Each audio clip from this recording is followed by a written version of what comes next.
Olá, bom dia a todos. Eu me chamo José Ivo, sou professor e enfermeiro e estou aqui hoje participando do processo seletivo simplificado para professor do Estado do Paraná, o PSS 2022.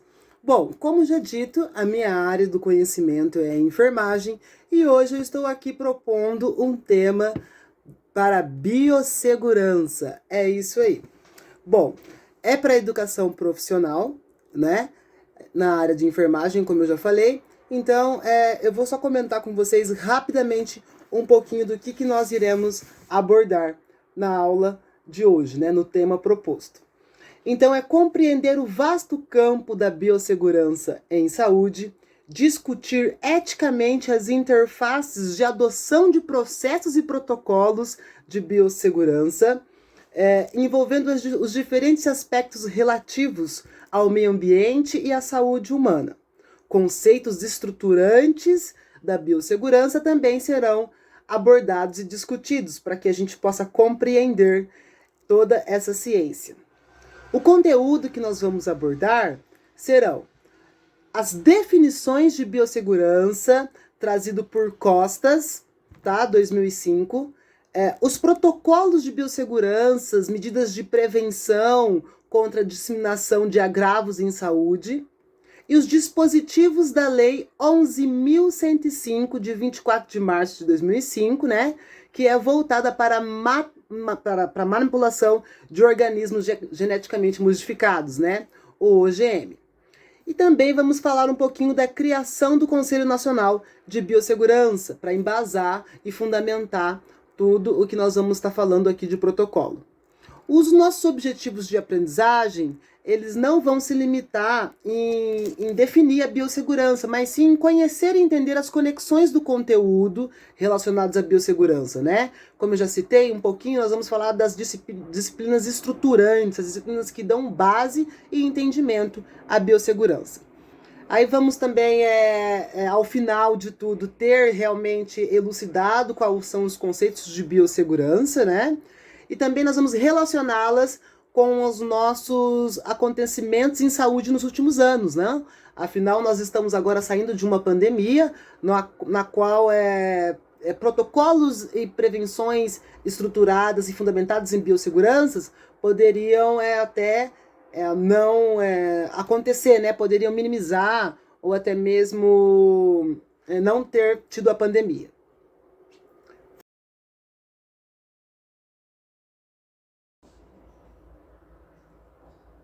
E aí também nós vamos ter, em 2005, no dia 24, uma lei sancionada pelo governo federal, que também auxilia, que seria a Lei da Biossegurança, né?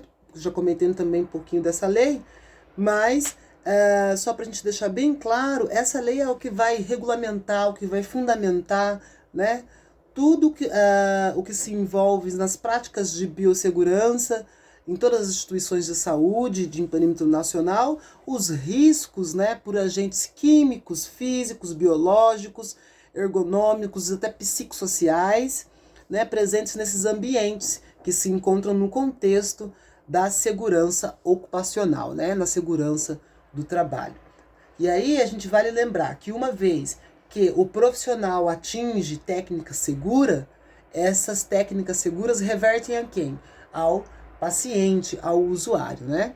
Então eu acho que é isso, galera, que eu tenho para compartilhar com vocês. Fica aqui o meu muito obrigado e até a próxima. E sempre lembrem de técnicas seguras de biossegurança tratando em serviços de saúde, né, ou não. Lembrando também que a biossegurança, ela se ramifica para as outras atividades quando a gente pensa em proteção. Muito obrigado. Então, vale a pena ressaltar também que nós vamos ter, em 1995, né, a Comissão Técnica Nacional de Biossegurança. Então, em 95 se cria essa Comissão Técnica Nacional, e essa comissão ela vai de uma até duas vezes ou mais nos visitando as instituições privadas, né, e públicas em saúde, com o objetivo de conscientizar né, os profissionais de saúde nas técnicas corretas de biossegurança. Então, o comitê ele não vai nas instituições apenas para fiscalizar, mas sim para poder ministrar seminários, promover treinamento, palestras, justamente com as novas normativas, né, de técnicas em biossegurança, e também para poder orientar e justamente fazer essa avaliação para que a gente possa sempre ter essa evolução em biossegurança, né? Minimizando cada vez mais, dando cada vez mais segurança às atividades de saúde, pode-se dizer assim. As ações de biossegurança em saúde, elas devem ser seguidas por todos os profissionais, né? Para minimizar os riscos de eventuais infecções e para dar proteção ao profissional, inclusive aos pacientes. Então, desde o de lavar as mãos, nós vamos ter o protocolo. Então, primeiro se inicia abrindo a torneira, molha-se as mãos, ensaboa, né? Primeira coisa é circular as mãos, e nós vamos circular, cada movimento deve durar por volta de 10 segundos, certo? Depois, os dedos, né? Lavar bem entre os dedos, certo? Não esquecer das unhas, né? É importante, certo? O pulso, movimento sempre circular. E na hora de enxaguar, é importante que a gente coloque a mão para baixo em conchinha e deixe a água cair, né? Naturalmente, tirando todo o sabão, certo? Então, desde os protocolos de biossegurança, também está desde a torneira, porque geralmente as torneiras do serviço de saúde são como? São aquelas torneiras que retornam sozinhas, né? Para quê? Justamente para o profissional não ter que voltar a mão lá na torneira, infectando a mão novamente, quando a gente está fazendo a real higienização das mãos, né? Então, lembrando que os protocolos, né, de biossegurança devem ser seguidos por todos, né? Com o objetivo de minimizar, né, os riscos de eventuais contaminação em saúde. Os EPIs na área da saúde, eles são de extrema importância e devem ser utilizados por todos os profissionais, visando a segurança de todos. Então, alguns são a luva de procedimento, ou a luva, né, estéril, as máscaras cirúrgicas ou as máscaras N95 em alguma situação, os gorros, os óculos de proteção e os aventais de manga longa. E em alguns ambientes, como nas UTIs, eles podem ser utilizados permanentemente, dependendo da patologia do paciente.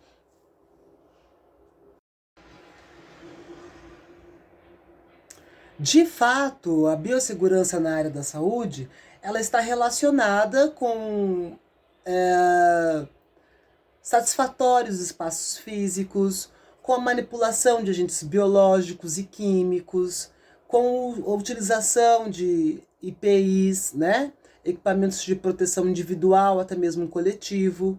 E eu vou citar para vocês agora um pouquinho dos diversos equipamentos de proteção individual que nós podemos usar na área da saúde.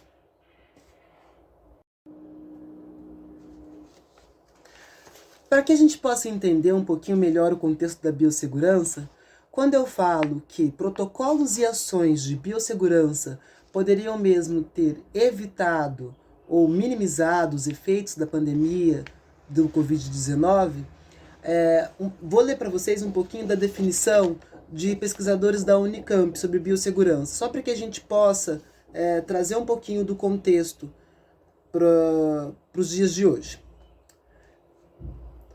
O fundamento básico da biossegurança é assegurar o avanço dos processos tecnológicos, proteger a saúde humana, animal e o meio ambiente. Então, quando a gente está querendo dizer em proteger a saúde humana, animal e o meio ambiente, vamos parar um pouquinho para pensar. Protocolos de biossegurança poderiam ter minimizado, até mesmo ter colocado limites de até onde o ser humano pode agredir o meio ambiente. Até que ponto o ser humano ele pode desmatar, até que ponto ele pode comercializar animais para poder, né, se alimentar. Então, protocolos de biossegurança, eles vêm nos dar esse limite, pensando sempre em quê? Em saúde coletiva. Eu vou trazer para vocês agora também um pouquinho dos protocolos básicos de biossegurança, que é quando a gente pensa em biossegurança, a gente tem que levar esses em consideração. E eles não podem faltar, né? Nas ações, nas promoções, nos serviços de saúde, né? Que promovem a saúde. Então, tem que ter sempre essas ações de biossegurança.